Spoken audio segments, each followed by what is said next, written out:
bagenda kubeera nti munnange bali kutuusaako bulungi ddala bannaffe aba Mahmood Properties. Kakati bakugamba nti genda maaso n'okubeera nti weekwata estate yaabwe empya gye balina wali eri Katende bagiyita Katende Prime Estate. Bagenze maaso n'okubeera nti munnange bagikuleetera ng'eyo yakubeera nti ekuwa amaka amateeketeeke obulungi ng'osula n'abagagga osula n'ababede ng'oyise mu Mahmood Properties. Balinawo ne poloti ez'abamufuna mpola ng'otandika butandisi tolina bulungi kasente oweza $5,000,000 oyagala poloti wogenda okuzimba amakaago bagamba nti weeziri mu Katende Prime Estate awo okulinaana ababede we bagenda okubeera kati namwe babasaliddemu ezammwe $5,000,000 mugende maaso n'okubeera nti mufuna poloti enteeketeeke obulungi nabwe ekito tofikkira genda maaso n'okubeera nti onoonya kuba Mahmood ogenda kubakubirako ku namba y'essimu eri 0745 0745 obeere nti okwatagana ne Mahmood Properties akutuuseeko poloti enteeketeeke obulungi. Ate era ayongera okujjukiza nti n'amayumba agagulibwa n'agatundibwa nago bagenda maaso n'okubeera nti bagakwasaganya bulungi ddala. Kati gwe wenna ayagala ennyumba ey'okugula oba olina nnyumba yo ng'ogitunda noonya kuba Mahmood Properties bagenda kubeera nti bakuyambira ddala okugula kubanga bagulirawo ate era ne batundirawo. Kakati bakugamba nti waliwo omukisa ogw'okufuna ennyumba enteeketeeke obulungi.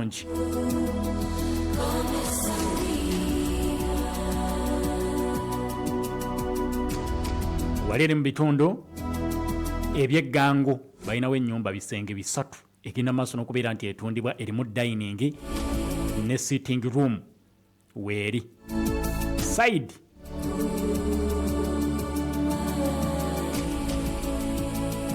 yes eyo weeri bagamba nti genda maaso n'okubeera nti obanoonyako then ne poloti ziri eza $5,000,000 weeziri Katende ku Masaka Road kugamba enamba eri 0745 obagenda ku ofiisi zaabwe eza wali eri ku Yiga Chambers Old Kampala first floor va muzigo ne Mahmood Properties. Balina n'ebyapa 5 ku 10 gendayo olabeko olambule kyogenda okugula bakikulambuze then bagende maaso n'okubeera nti bakutemeratemeramu poloti ezo gende maaso n'okubeera nti ofuna poloti yo n'ebiwandiiko byayo. Kakati olunaku lwaleero ogenda kukkiriza oba tusooke wano oba tusooke mu Venezuela naye bwe nkusoosa mu Venezuela nga sinnakuwa bifa wano eno mba ngenze maaso n'okubeera nti nkulyaza amanya naye of course campaigns ezikyagenda maaso tusigaze ennaku 10 zokka tugende maaso n'okubeera nti tutuuka kalulu k'omwaka gwa 2026 10 days to go kitegeeza nti tetukyaweza weeks 2 weeks 2 kati tezikyawera. So bannakibiina kya NRM bagenda maaso n'okubeera nti munnange bakayigga President Yoweri Kaguta Museveni olunaku lwaleero ali mu district ya Rubaga kw'ossa ne Entebbe municipality yagenze maaso n'okubeera nti munnange anoonyeza akalulu gy'asula eri ewali State House Entebbe ayagala kubeera nti munnange abakakasa nti lwaki ateeka okusigala nga ye mukulembeze w'eggwanga lino. Then ne Rubaga nayo atuuseeyo ogenda maaso n'okubeera nti akampeyiningirayo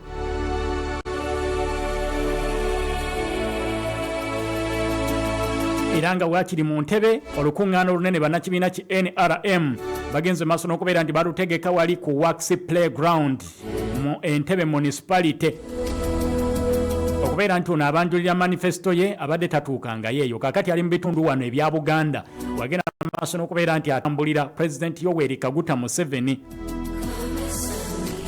leero waali Ntebe and Rubaga bagenda maaso n'okubeera nti nange bamwaniriza. Kyagulanyi Robert Sentamu Bobi Wine munnakibiina ki National Unity Platform ate y'ebitundu ebya Buganda yagenda maaso n'okubeera nti munnange abifuluma ate asooka agendeko mu mambuka ga Uganda anoonyeeyo kalulu ak'ekibiina ekya National Unity Platform. Kyagulanyi Robert Sentamu olunaku lwaleero ali Kapchorwa Queen kw'ossa ne Bukwo ze district 3 zagenda okubeera nti munnange atalagira ddala olunaku olwaleero.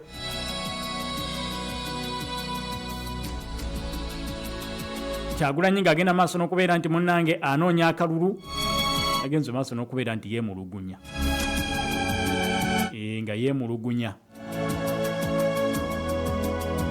yokera ye kati atambuza app ye eya BT chat yagamba abantu bagiteekeko abakulembera ebyempuliziganya bagamba bannayuganda temumala biseera eyo tugenda kubeera ntugiyingiramu UCC egamba eyo app bagiinako okumanya kunene era nga tewali we bagenda kubeera nti munnange ekozesebwa UCC nga tegirondodde bagamba nabo bagiriko bagenda maaso n'okubeera nti bagirondoola bwebanga yey'okuyitibwamu ogenda maaso n'okubeera nti bakunga bannayuganda okukola effujjo bagenda kubeera nti nayo bagikwasaganya.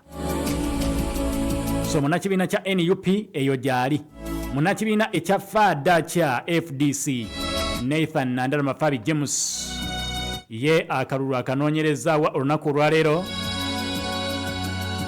munnakibiina kya FDC.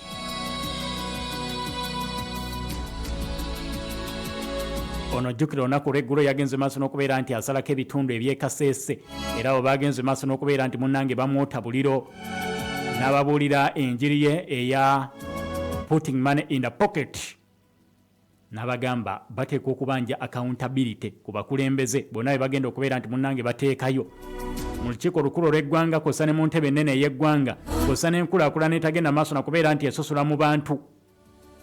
So ebiri mu Uganda kunoonya kalulu mu mbeera zonna nga tuyingira 2026 10 days to go. Munnabyabufuzi ali ku bubaka bwa paalamenti naawe avuganya ku ntebe ennene eya Uganda oba ey'eggwanga oyina ennaku 8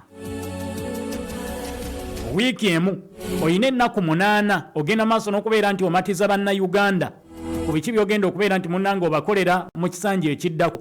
Kati bw'oba obadde okyatudde 8 days to go kubanga kampeyini zikomekerezebwa ng'ennaku z'omwezi 13 omwezi ogwa January okulonda kwa nnaku z'omwezi 15 omwezi ogwa January. Kakati leero bwe ziba nga nnaku z'omwezi 5 tusigaze ennaku 10 kampeyini zisigaze ennaku 8. Akalulu kasembedde ate najjayo kakonge genda okajjeyo okakase nti ojja kulonda obukonge gye buli genda ojjeyo akakonge ko kakase wa woolondera polling station bagikulaga bulungi ddala ne voters number nga nayo kweri genda maaso n'okubeera nti akakonge okanoonya wonna we kali obeere nako omanye ojja genda ku polling station nga si wolondera ng'olondera walala ate wonooviramu ate kati ngenze eno otuukawo nga baga ate wano si wolondera ate olondera gindi.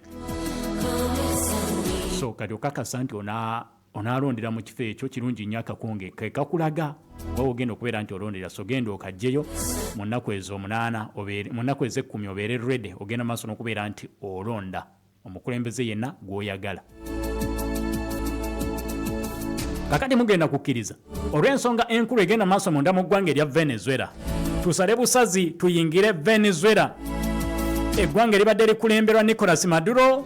Venezuela gegamu ku mawanga ag'ekibuli agabadde tegagenda maaso nakubeera nti gagondera Omumerika mu mbeera zonna. Venezuela n'eggwanga erya Cuba tujjukira bulungi baalumya nnyo Omumerika omutwe nga nakati n'eggwanga erya Cuba era likyamulumya omutwe. Venezuela ng'egenda maaso n'okubeera nti ekulemberwa Hugo Chavez omugenzi.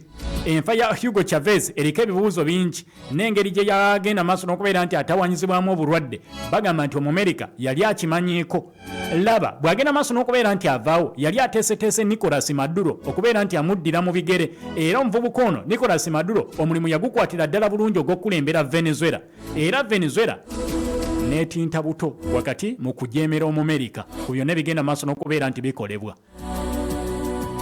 Kakati Amerika operation gye yakoze yamaze eggobe mu kibya era kitegeeza nti Venezuela egenda maaso okubeera nti eri mikono gya Amerika mu buli mbeera yonna era ng'ekigenda maaso kati munda mu ggwanga erya Venezuela Amerika eri mu kaweefube wakugenda maaso nakubeera nti balayiza pulezidenti omujja ow'eggwanga erya Venezuela. Tukira babaddewo okusika omugwa kw'amaanyi ani agenda okulembera eggwanga erya Venezuela ani agenda okukwata mu ntebe y'obukulembeze bw'eggwanga eryo kubanga wabaddewo owa opposition amanyiddwa nga Machado abadde yateekawo nnyo embeera era ng'agenda maaso n'okubeera nti ayogerera amafuukuule obukulembeze bwa Nicolas Maduro naye ebivaayo biraga nti mu kibalo taliimu wabula abadde vice president owa Nicolas Maduro yatuuse dda kunzikiriziganya n'Abamerika n'abagamba bannange ngenda kukola byonna bye mwagala twetaaga okubeera mu partnership ennungi n'eggwanga lya Amerika. Kikulaga ki ku Maduro nono gwabadde ateetera naye mu gavumenti yasoose kuleekanira waggulu mute Nicolas Maduro eggwanga lino lirina pulezidenti omu yekka ye Nicolas Maduro teri mukulembeze mulala agenda kujja kulembera ggwanga lino kakati olwaleero agamba kakati mbadde nteetha America tugigondere liretonifipu ayogeza birimi liretonifipu egende maaso n'okubeera nti etojjera kakati Omumerika oyo omulaba ensonga z'amafuta singa abeera nga ayogeza birimi bamuyita Delke Rodriguez mukyala essaawa yonna agenda kubeera nti munnange alayizibwa mu National Assembly ey'eggwanga erya Venezuela ogenda maaso n'okubeera nti asikira mukama we oluvannyuma lwa meeting eyatuuziddwa akawungeeza ku lunaku lw'eggulo yatuuzizza abanene mu gavumenti n'abagamba bannange tufa ki Omumerika yatusinze yatutte ne pulezidenti mukama waffe yamuvubye ng'akaana k'ekinyonyi mu kisusunku kamunye bwajja n'akavuba nabaga kakati tufa ki tukkirize Omumerika agende maaso n'okubeera nti atutegeerera tubeere n'enkolagana ennungi ne United States. Rodriguez Maduro gyali ndowooza kati naye anyeenya mutwe essaawa yonna Maduro mu kooti era zibadde essaawa 9 n'eddakiika 16 z'eddakiika 2 eziwunzikiddwa emabega konvoyi erabiddwako nga eyolekera New York naye nga balaga nti yetwala Nicolas Maduro mu kooti. Convoy believed to be carrying Nicolas Maduro seen moving through New York. Gwe mutwe omupya BBC gwetuwa mu ddakiika 2 emabega. Okusinziira munnange ku bannamawulire aba BBC bagamba we are now seeing footage of a convoy traveling through New York where Maduro is scheduled to make his first court appearance in a few hours time. Musaawa ntono Nicolas Maduro agenda kubeera nti ayingizibwa kooti. Heavily guarded vehicles can be seen traveling through the city accompanied by several police cars with their lights flashing. Kochi bimyansa nasipose kachi cha motoka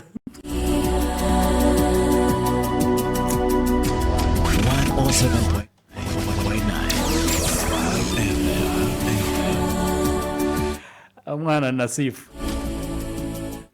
kakati anti mbani nokusigira ekifaananyi munnange nzo kulooza bamutwalanga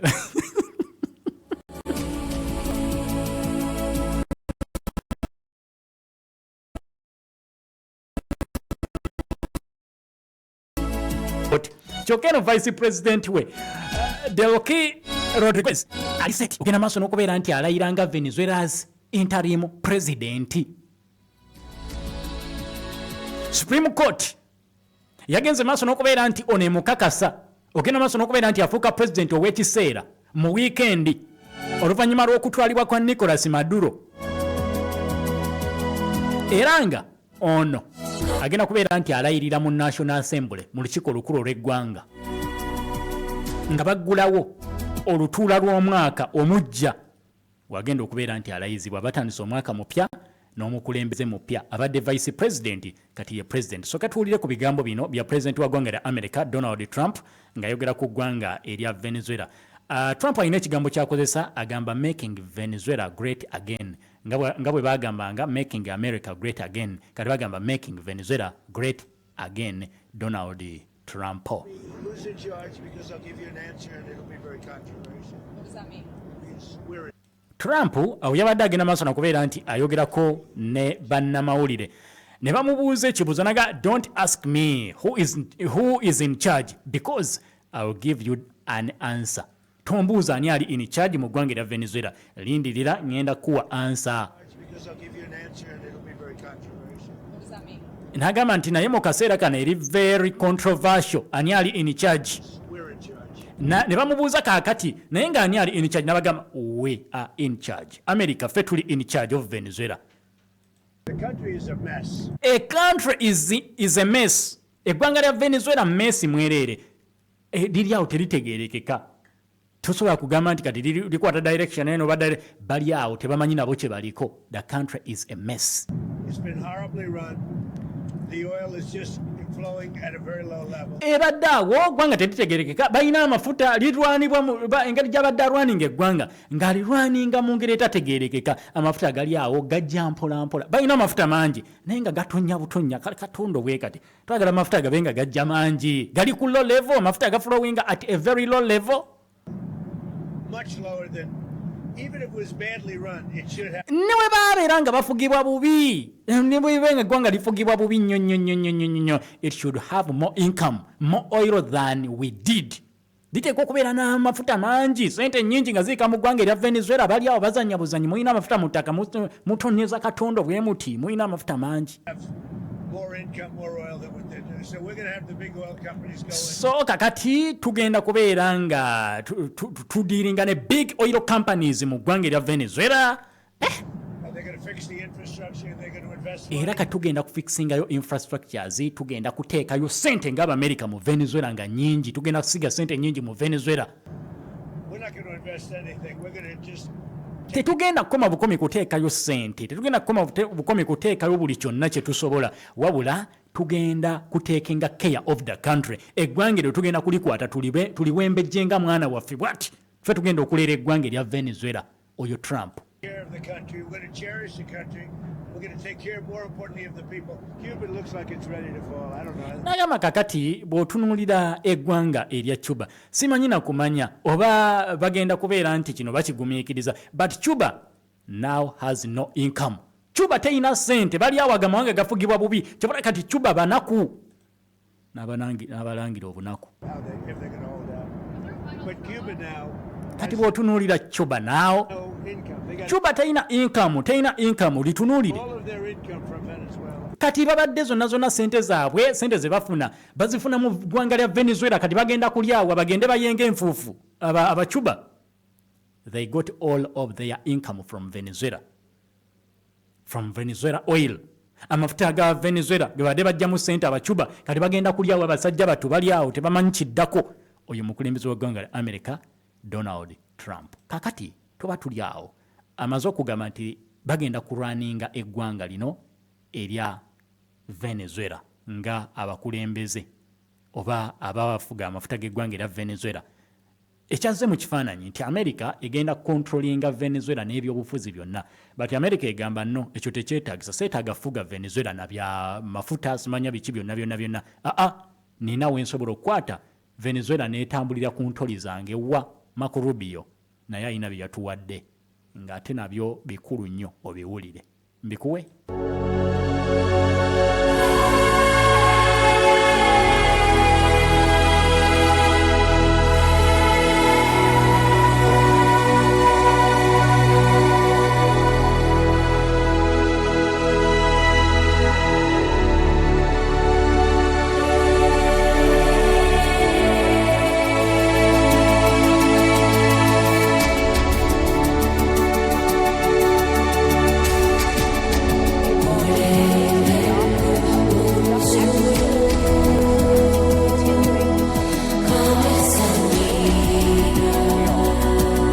Kakati ono gwogenda okuwulira te ye Secretary of State ow'eggwanga erya America kati akunnyonnyola ekituufu bwe bagenda okulembera eggwanga erya Venezuela bamuyita Marco Rubio.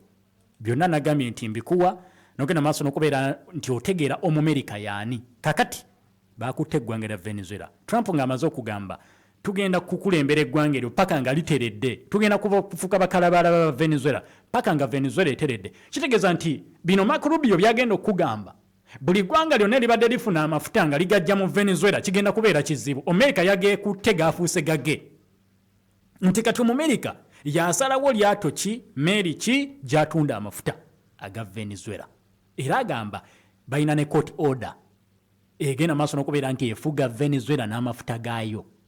Bakikola mu mateeka. Okyasaaga gwe n'Omumerika wuliriza.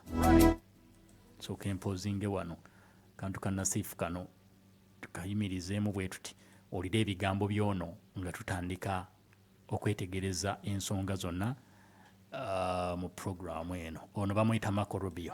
Is the direction that this is going to move moving forward, and that is we have leverage.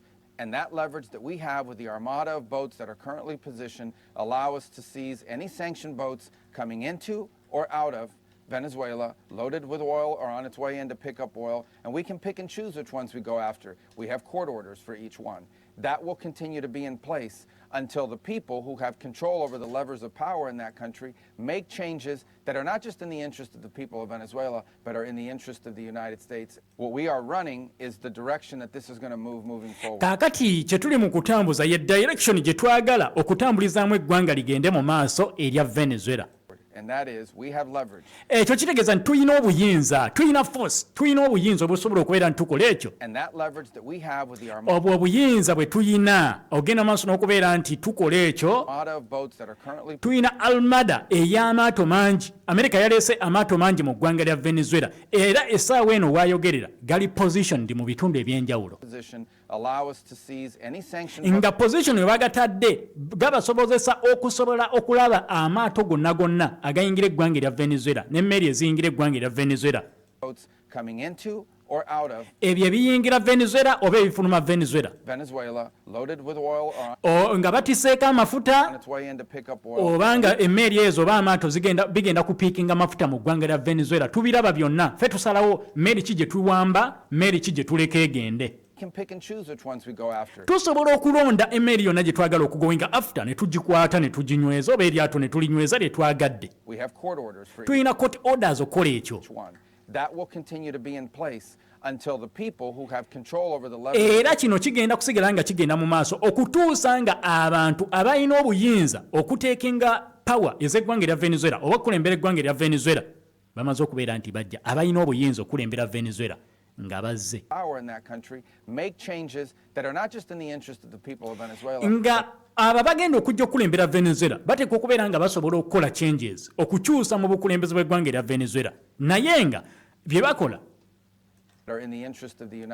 tebabikola mu interest z'abannansi b'eggwanga lya Venezuela bokka wabula babikola ne mu interest ez'eggwanga lya America. Bw'abanga omukulembeze agenda okujja agenda kukola bannansi ba Venezuela kye baagala tujja mukkiriza. Bw'abeera nga ate era azze ng'agenda kukola Abamerika kye twagala ayina beera nga akola ku interest ez'abannansi b'eggwanga lya Venezuela ne interest ez'Abamerika ateeka okubeera nga zonna azikwasaganya bulungi. Tujja kgenda maaso n'okubeera nti bino byonna tubikwasaganyiza ddala bulungi naye singa anajja ng'ajja kgondera enteekateeka ez'eggwanga erya Venezuela n'enteekateeka ez'Abamerika ze twagala. Kakati ono n'agenda maaso n'okubeera nti annyonnyola nti operation eno eyagenze maaso n'okubeera nti ekolebwa era bagamba nti Trump yagikoze mu article number 2 ey'eggwanga lya America under article 2 of United States nti emuwa obuyinza ogenda maaso n'okubeera nti akola operation efaanaganako bweti nga yeeyambisa ebitongole ebikessi byonna mu ggwanga lya America era bawolereza ne bagamba nti eno teyabadde invasion tebwabadde bulumbaganyo bwakoleddwa ku ggwanga lya Venezuela nedda temukitwala nti bulumbaganyo nga bwe baakola mu ggwanga lya Iraq nedda eno yabadde law enforcement operation kyabadde kikwekweto eky'okuzza empisa mu mukulembeze w'eggwanga erya Venezuela Nicolas Maduro kubanga yabadde akukusa enjaye ng'agitwala mu ggwanga lya America naggambye nga bwe baakola eky'omukulu Noriega era bwe bagenze maaso n'okubeera nti nakino bakituukiriza bulungi ddala ku operation ye yagenze maaso n'okubeera nti ekolebwa mu ggwanga lya Venezuela. So America egenda taking charge ey'eggwanga lino. So njagala kutwalako mukuumulamu kutono bwe tukomawo tugenda kutunulira omukyalo ono Rodriguez agenda okulembera Venezuela yaani biki ebimusuubirwamu ebigambo bye byabadde bitya okusooka nga mukama we yakakwatibwa ebigambo bye kati biri bitya opposition mu Venezuela eri luddawa America enaasobola okuteekinga charge eya Venezuela enaasobola okunyweza Venezuela ebbanga lyonna n'ejjayo amafuta nga bw'ebyetaago ba bw'ebisuubira mu Venezuela embeera eryetya munda mu ggwanga yo wabweru wa Venezuela kiri kitya ndabyeko mu ggwanga erya Indonesia nga waliyo abeekalakaasa bookya ne bendera za America nga bagamba no America kiyakoze kya bumenyi bw'amateeka Bufaransa eyogedde ku kikolwa ky'Omumerika ekyokukwata Nicolas Maduro China eriko byegamba, Iran eriko byegamba, Africa naffe twegaganudde, ECOWAS evuddeyo n'efulumya ekiwandiiko ekinene ddala ekivumirira America byagenze maaso n'okubeera nti akola. Bino binaayamba Venezuela oba nedda, America enoonya byayo. Waliwo akyasirise. Russia agamba ki? Tukomawo byonna tubitegeere ku kkula ly'omuntu wa bulijjo 17/9. Oyagala okusomesa omwana ow'omulembe guno n'ogujja? Kankuzigirire Eka Islamic Junior School Maganjo. Ssomero lya kisulo eri abawala n'abalenzi. Lisomesa eddiini n'ebyensi okuva ku nassale okutuuka ku kibiina eky'omukaaga. Abasomesa bonna batendeke ddala. Ebyenda n'ebyensula biri ku mutindo. Byakakasibwa Ministry y'ebyenjigiriza n'ebyemizannyo. Ebyensula byonna omwana abisanga ku ssomero. Entambula weeri eri abava ebweru. Lisangibwa Maganjo ku siteegi Nattabi Road. Okwewandiisa kugenda maaso ku ssomero ne ku dduuka lyabwe erya Eka Islamic Book Center Mukwana Arcade. Okumanya ebisingawo bakubire ku ssimu noti 7 noti emu 89 68 oba ku noti 7 noti emu 4 68 oba ku noti 782 37 34 noti 5 beba Eka Islamic Junior School Maganjo ku lw'omwana ow'omulembe guno n'ogujja. Banakampala Central omununuzi wamwe David Lewis Lubongo asonze.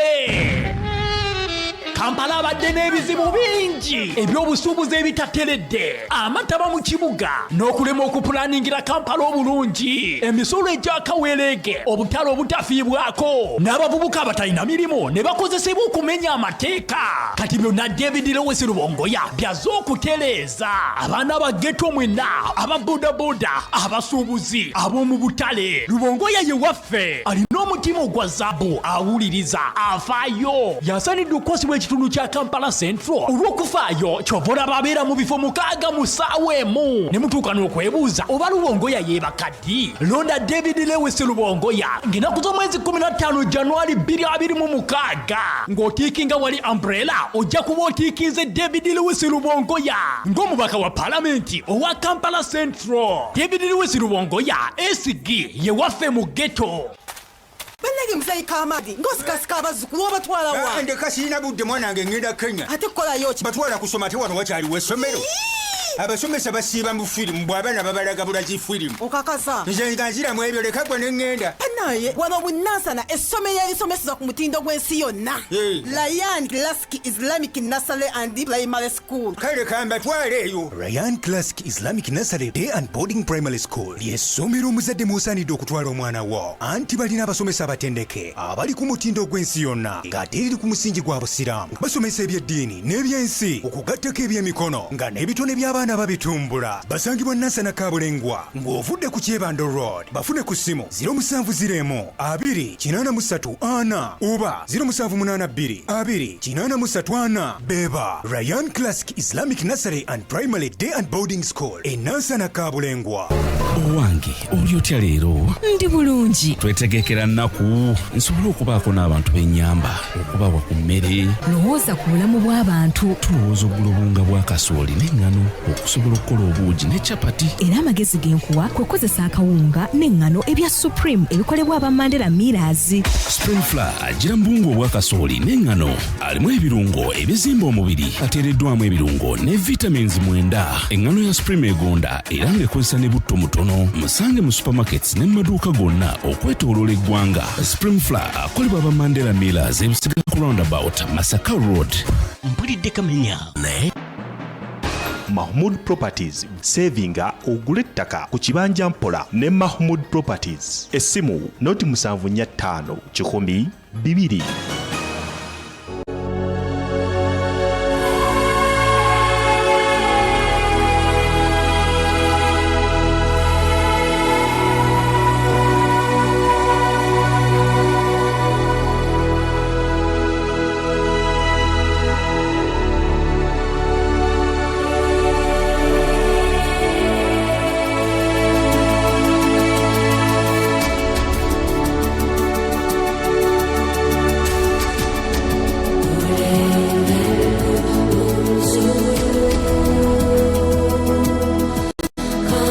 Kuchikumi mumusamba katonyeze mwenda pale FM ekula ly'omuntu wa bulijjo Byendi mu kulaba wano dakiika 3 emabega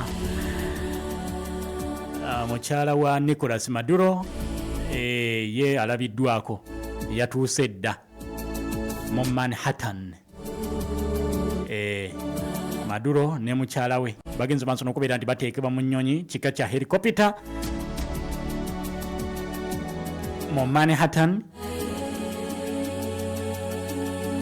Maduro ekifaananyi kyekyo kitegerekeka nti oyo Nicolas Maduro but gwali naye mukyala ayambadde ekikooti kiraga nti ono mukyala we. Era bagenda maaso n'okubeera nti bawerekerwako Drug Enforcement Administration DEA ba agents mu ggwanga lya America okutwalibwa mu kooti. Era bayambaziddwa dda engoye ez'ekkomera prison outfit. Ekifaananyi kino Nasifu simanyi gy'ojja kijja but okyetaaga. Ogenda maaso n'okubeera nti abantu bano bateerayo Nicolas Maduro mu America. Maduro byayinza okusanga bebimu ne Noriega byagenda maaso n'okubeera nti asisinkana nga America emukutte. Babaleetedde mu nnyonyi helikopita naye wakati mu bukuumi obwekitalo. Nicolas Maduro ng'ateereddwako empingu ku mikono gye gyombi misibe. Officers abakutte embwasi ziri ezayogerwako be bagenze maaso n'okubeera nti munnange bamuwerekera. Era ebifaananyi bigenze maaso n'okubeera nti bifulumizibwa ono ku mpingu ze Nicolas Maduro mu New York mu America muyina. Abadde jjukira akangaza gamba America tolina ky'oŋŋamba nze ndi wakabi, tolina ky'oŋŋamba tewali kigenda kukyukamu. Kaakati mu America yamulina amutwala mu kooti kuwoza misango.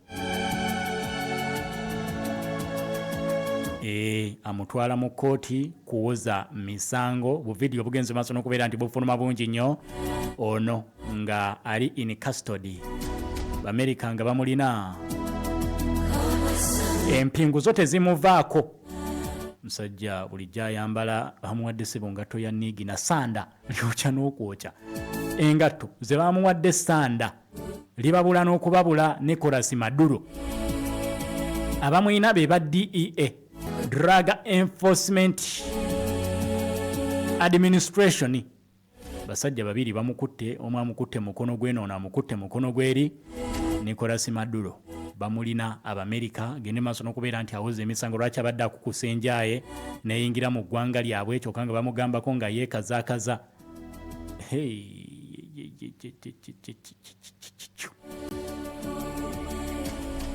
Kakati ngenda kutira operation zino zombi ku minzaani obeeko n'ekyotegeera. Yakoleddwa ng'ennaku z'omwezi 3 January 2026. Ya Noriega nayo yakolebwa nga 3 January. Kyazze kitya yakonaganye bukonaganye oba kyabadde kibale. Enkuba gye bakubamu eggwanga erya Panama nga bakwata Noriega yafaanaganako etya enkuba yennyini Trump gye yakubye ng'agenda maaso n'okubeera nti akwata omukulu ono Nicolas Maduro. Ekyenjawulo nti Noriega yafuna n'akadde akadduka n'agezaako agende ku embassies ez'enjawulo bagende maaso n'okubeera nti bamubudamya ne kirema. N'amaliriza nga addukidde ku embassy eya Vatican we yabeera okumala akabanga. America ne bamuteekako embeera n'avayo ne yeewaayo bwewi. Naye ate ono yagenze maaso n'okubeera nti avubwa mu ngeri etaategeerekese bwe yagenze maaso n'okubeera nti munnange akwatibwa Nicolas Maduro. Kakati kkiriza nsooke nkujjukize bannaffe bano be ba Sara Sprayer World Gin Boss be bakuleetedde tukutuku ez'omulembe. Tukutuku zaabwe za kika kya Gin Boss ne Sprayer waazo bagamba nti nkozi za mirimu gyonna ate nga zejjira mu sayizi zonna. Balina okutandika ku $8,000,000, $9,000,000, $10,000, $11,000 paka ku $12,600,000 osobola okwefunira tukutuku enteeketeeke obulungi. Kakati bakugamba bannaffe aba Sara Sprayer World nti balinawo n'enteekateeka eya Gin Boss Halal Loan mwe bagenda okuwera tukutuku ku bbeeyi ey'ekibanja mpola. Osasulako kitundu then ekitundu n'okisasula nga bw'okozesa tukutuku eyo paka bw'omalayo ssente. Tukutuku n'efuuka yiyo ku bubo nga tewali kikumi kyonna kyeyongeddemu. Temuli magoba, temuli rwibambu ate ziruddeyo twongeremu bweziti nedda. Bw'ogula tukutuku yaabwe bagenda kuwerako bino wamanga element ya bwerere jeke bagenda kuwerako reflector bagenda kuwerako bomba bagenda kuwerako wheel spanner akosate ebyo bibagenda okubeera nti munange bakuwerako element JK reflector bomba kosa ne wheel spanner tukutuku balina ez'amafuta n'ez'amasannyalaze nga basuubuza n'okutunda akamu kati bakugamba nti tani emu balina ezitowa tani emu paka ku tani 2 n'ekitundu balina eza single tire ne double tire okuva ku sisi 2 paka ku sisi 300 plus balina n'ezitikula tipping kosa n'ezo ezita tippinga tukutuku zaabwe zikekereza nnyo amafuta nga liita emu ey'amafuta egenda kusobozesa okubeera nti otambula wakati wa kilometers 15 ku 17 nga oli ku liita emu ey'amafuta ovuga bakubireko ku namba eri 0702 91 96 97 0702 91 96 97 oba ku 0788 48 41 57 0788 oba basange wali eri ku TV Center mu Ndeeba ekizimbe bakiyita TV Center ojja okubeera nti obasanga ku Old Masaka Road we wali bannaffe abasaala Spare World Jean Boss Ubuntu Hill School Namulonge bano bazze kubeera nti munnange batendeka omwana wo bamuggyemu omuntu ow'omugaso ate ng'asobola okweyimirizaawo essomero lino lya secondary liyina O ne A level ly'abawala n'abalenzi yadde ne boarding basomesa arts ne sciences nga balina UNEB center number zombi eya O ne ya A level Ubuntu Hill School lya busiraamu naye nga n'abenzikiriza endala baanirizibwa okusomerayo lirina library kosa ne science laboratory nga abasomesa bonna batendeke bulungi ddala abongera okutegeeza nti balina ne standby generator ate nga ne security eri ggulugulu ku ssomero ennyambala y'abayizi kosa n'okwassa empisa byonna babisimbirako ddala essira okuwandiika abayizi senior 1 paka senior ya 6 kugenda mu maaso ku ssomero okuva ku Mande paka lunaku lwa kutaano Ubuntu Hill School lisangibwa Namulonge bw'otuuka eggayaza mu town kwata ku lidde ziroobwe mu town y'e Namulonge essimu eya headmaster eri 070M 140519 070M 140519 oba ku 070 88 92 070 88 32 sembyayo 99 be bannaffe aba Ubuntu Hill School ate nga nkuzaayo ewa Nicolas Maduro n'eggwanga lya Venezuela okutwalira wamu kkiriza nsooke nkujjukize nti obadde okimanyi nti okufuyisafuyisa buli kaseera mu basajja kisoboka okubeera nti wagazi wa prostate gland okulumizibwa omugongo n'okunafuwa mu maanyi ag'obutonde bino bonna bubonero obulaga nti prostate cancer kusemberedde kakati eddagala liri ne ligenda okuzza obujja ku myaka 18 oddewo ng'omusajja ow'embavu naawe yakozesaako ku nkola ey'okwezanyiikiriza togenda kuddamu kunywa bidomola na bidomola bya ddagala bannaffe abakugunga bakulembeddwamu Dr. Janet eyakuguka mu nsonga z'abaami akozesa eddagala erizimba obutafaali bw'omubiri kye bayita cell regeneration n'odda bujja okugyawo obulwadde lubeerera n'osaza kimu akugamba nti eddagala lino lya habo liva mu mawanga amakugu mu kujjanjaba endwadde zino toddamu kweraliikirira eddagala weeririggwa omwami doozi emu oba otandise okufunirawo enjawulo likolerawo bakubireko ku namba eri 0707 21 nkaagamwemu 11 0707 21 nkaagamwemu 11 0707 21 nkaagamwemu 11 Dr. Janati akulindiridde oli musajja wa myaka 7 oyagala kuddawo berenga mvubuka wa myaka 18 Dr. Janati gwe gwalinze oba oli wa myaka 5 oba oli wa meka naye ng'oyagala kuddayo ku myaka gyo 18 agenda kuwa eddagala otereere kakati akugamba oba osobola okukola appointment naye n'omusanga wali eri ku Tobani Center mu Kampala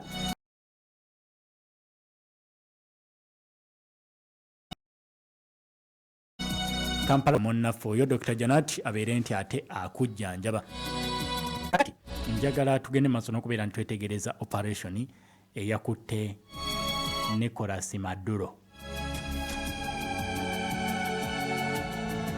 naye nga sina kutwalayo byoteeka okutegerako operation eno nti yafiiriddemu abantu abawerako era kigambibwa nti abasinze okubeera nti bafa ababadde bannansi ba ggwanga lya Cuba okusinziira ku gavumenti y'eggwanga erya Cuba evuddeyo neetegeeza nti bannansi baayo 32 bagenze maaso n'okubeera nti battibwa mu operation y'eggwanga erya America ng'ewamba eggwanga erya Venezuela. Abantu abagenze maaso n'okubeera nti bafa 32 babadde bannansi ba ggwanga lya Cuba. Era Cuba egamba bano abaafudde babadde ba members aba Armed Forces and Intelligence Agencies mu nnaku 2 bazirangiridde nga za kukungubaga mu ggwanga lya Cuba. America yasse Abacuba 32 baali basindikibwa kukuuma President Nicolas Maduro nga bakola mu bitongole bikessi ebya Venezuela, ate era abasinga nga bakola mu Armed Forces ez'eggwanga erya Venezuela be bamukwaba bagenze maaso n'okubeera nti munnange battibwa. Ene badde short statement egenze maaso n'okubeera nti efulumizibwa abakulu mu ggwanga erya Cuba, era nga Cuba terambuludde rolo ya Cuba mu Venezuela ebadde kyenkana ki, era abaserikale bameka Cuba beeyinayo omuwendo tegwogedde, wabula bagamba nti gavumenti zombi eya Cuba n'ey'eggwanga erya Venezuela bano ba long standing allies ba mukwano okuva edda, kuva ku mulembe gwa Hugo Chavez ne Fidel Castro Cuba kw'ossa ne Hugo Chavez mu Venezuela. Kaakati Cuba ebadde providing security support mu ggwanga erya Venezuela, nga Venezuela esasula Cuba nga tekisasulira mu ssente, egiwamu amafuta Cuba n'egiwa security.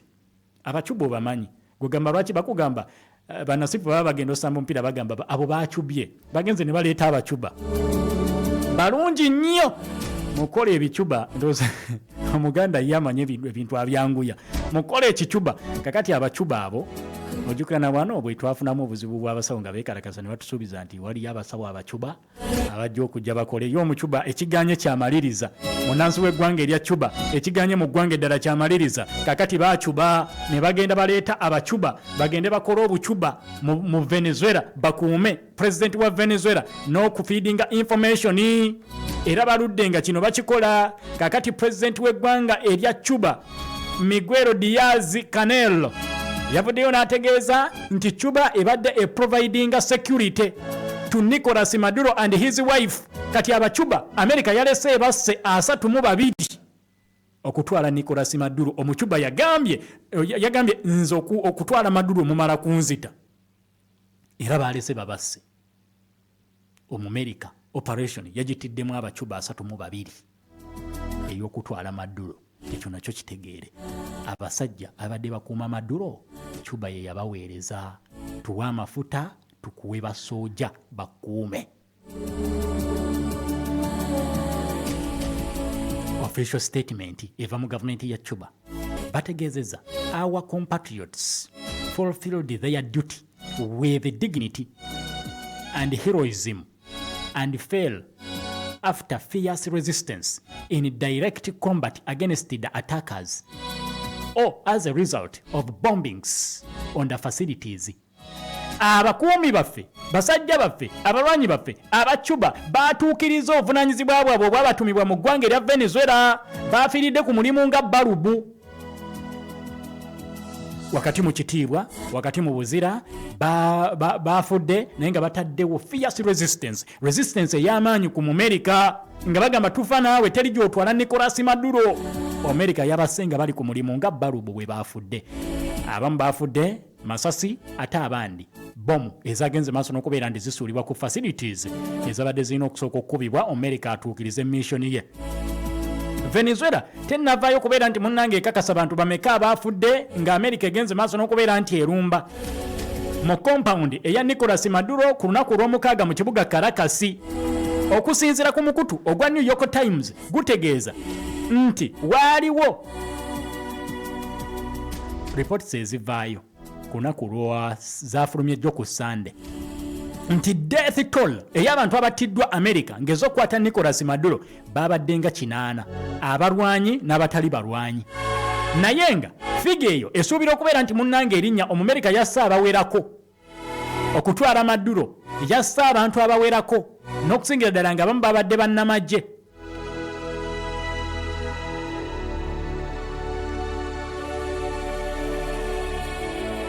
Kakati byonna nga byogerebwa waliwo ekibuuzo ekiriwo. America olowooza teyinza kubanga epanga operation y'emu ku mawanga amalala okusookera ddala Cuba. The same operation waliwo ensonda eziraga nti America eyinza okubeera nti eyagala consideringa similar operation ku ggwanga lya Cuba. Kuba ne mu statement ya Trump omuwulidde ng'agamba kati Abacuba bagenda kulyawa babadde wano nga ssente balya ku mafuta ga Venezuela. Venezuela ebadde etunda amafuta ng'egaguza Cuba mu zitali ssente. Ngenda kuwa amafuta ompe ssente nedda nkuwa amafuta ompa abakuumi. Kaakati ng'agamba bano bagenda kufa bwavu tebalina kye bayingiza bali awo babadde babenefitingira ku mafuta ag'eggwanga erya Venezuela.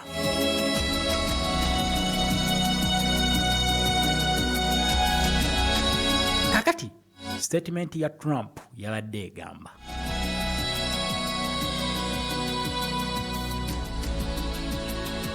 Trump yagambye military action would not be necessary because Cuba is ready to fall. Statement ya Trump jiteke in quotes. Cuba is ready to fall. Yagambye tetwetaagayo military action mu ggwanga lya Cuba. Cuba inaatera okugwa is ready to fall. Ly'eggwanga likutte mu mbinabina liti. Era kasenkondo enaakaddiwa ojja kuliraba nga liri kuddimwa. It's ready to fall. Era ono yabagambye I don't think we need any action. Looks like it's going down. It's gone down for the count. It's gone down for the count. Enaatera okubeera nti egwa. Enaatera. Kakati Trump bino sirimu wanda mukamwa. Uno wano agamba Cuba enaatera okubeera nti egwa. Just babalabu bazikadde essaawa yonna egenda kubeera nti ekka ku ttaka. Cuba Trump nayo agitunuulidde n'eriiso George agamba bano tetwetaaga na military action gye bali banaatera okukkirira kuddimwa Abacuba. Where are you? We're going to have the big oil companies go in, and they're going to fix the infrastructure, and they're going to invest money. We're not going to invest anything. We're going to just take care of the country. We're going to cherish the country. We're going to take care, more importantly, of the people. Cuba looks like it's kankuddizeeko wanene mabega. Don't ask me who's in charge because I'll give you an answer and it'll be very controversial. What does that mean? Yes, we're in charge. The country is a mess. Venezuela is a mess. It's been horribly run. The oil is just flowing at a very low level, much lower than, even if it was badly run, it should have more income, more oil than what they're doing. So we're going to have the big oil companies go in, and they're going to fix the infrastructure, and they're going to invest money. We're not going to invest anything. We're going to just take care of the country. We're going to cherish the country. We're going to take care, more importantly, of the people. Cuba looks like it's ready to fall. I don't know. Awo ngayogera ku Cuba agamba Cuba it looks like it's about to fall, ready to fall. Cuba enaatera okugwa eyo terintwalira na budde. Enaatera eggwanga enaatera okugwa terintwalira budde. Cuba wetwogera kati terina income ggwanga liri awo teritegeerekeka. Babadde bafuna ssente zaabwe okuva mu Venezuela kati abo banaatera okugwa tebatumalira budde okuva mu mafuta ga Venezuela kwe babadde bali Abacuba. Kati babadde babasindika mu Venezuela bakuume pulezidenti tebasobodde kubeera nti bamukuuma. Ku lunaku lw'omukaaga Secretary of State w'eggwanga lya America Marco Rubio yavuddeyo n'adescribinga Cuba as a disaster. Naye yajogeddeko nga disaster n'agamba ery'eggwanga ddyo katuubagiro kennyini keekaliyo. Era Marco Rubio yabategeezezza eyo nali mbaddeyo mu kibuga Havana eky'eggwanga erya Cuba. Era nali eyo nga ebitambula byonna byonna mbiraba bulungi nali mu gavumenti nga mbiraba era nembeera concerned nnyo ku kigenda maaso mu Cuba. Naga naye ekiri e Cuba eyo disaster ewedde emirimu. America Cuba naye alabika alina pulaani yaayo very soon jajja ogenda maaso n'okubeera nti ateeka mu nkola. Katukomewo tutunulire operation eno n'ebyo Cuba nabyo tujja kwongera okubeera nti tubikulambululira obitegeere. Mexico bali nabo ku kalebwerebwe ak'okugwa n'amawanga amalala mu Latin America awo. Eyinza okubeera nga kikwekweto kinene America kyalina mu Latin America. Venezuela yo yawedde bagenda kulayiza president omujja katukomawo ku operation yennyini yatambudde etya nga bakwata Maduro tugitunuulire n'ebyali e Panama ku Noriega nga akwatibwa. Maduro yatuuse dda mu kooti kuwoza misango gya kukusanjaye ng'agiyingiza Amerika. Owange oli otya leero? Ndi bulungi. Twetegekera nnaku nsobole okubaako n'abantu